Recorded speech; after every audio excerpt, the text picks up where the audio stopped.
Most people don't know this, but if they did, then they'd have way more success with their DIY projects. I'm the DIY doctor, and I've made all the DIY mistakes so that you don't have to. In the last episode, we talked about the difference between Posidrive and Phillips screw heads, but in this episode, we're going to go a little bit deeper into the actual anatomy of the screw. So make sure that you save this episode for later because it's going to serve as a valuable guide for when you're actually getting into your next big DIY project. So let's get into it. So first off, the head. Obviously, the head is used to drive the screw into the material and prevent the screw from pulling through, but the shape of the head determines the function that you use for your specific type of project. So we've got a countersunk head, and that's designed to sit flush, so you typically use that on a door hinge so it can shut properly. Then there's the pan head, which sits proud, and you use that when you want to spread pressure evenly, such as attaching metal brackets. And then you've got the bugle head, which is shaped like a trumpet, and that's often used on plasterboard because it spreads the pressure without tearing the surfaces badly. Next up is the neck or the shank, and that's the section that's below the head of the screw.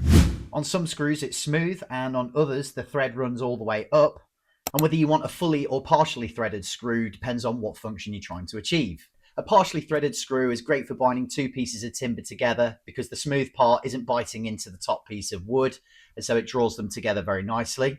A fully threaded screw grips along the whole length of the shank, and that's great if you want a fixing to stay in place and hold strong, such as attaching a hinge. Then you've got the thread of the screw, and that's the spiral bit that runs along the length of the shank, and that's what's responsible for actually making the screw bite into the material. So on the thread of the screw, you've got variance in the spacing between the ridges, and a coarser threaded screw is where the spacing is further apart. That's great for softer materials like softwood or chipboard, and it helps you grip stronger. Finer threads have tightly spaced ridges, and they're great for harder materials like metal, and it gives you much better controlled grip. So if you're buying screws, don't just look at the length and the width, look at the coarseness of the thread as well.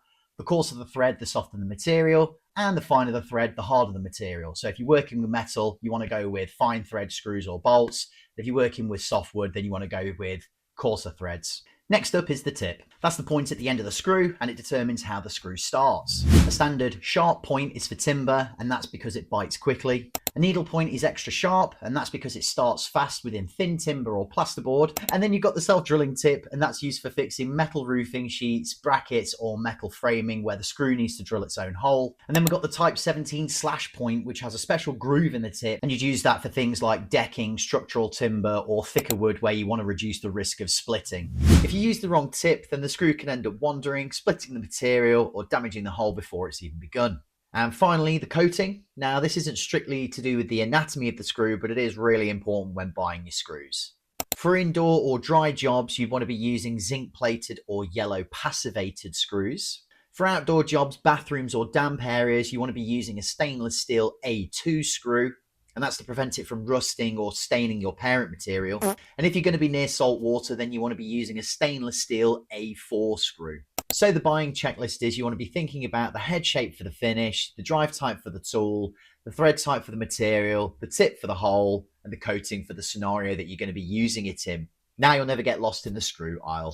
Follow for more DIY tips.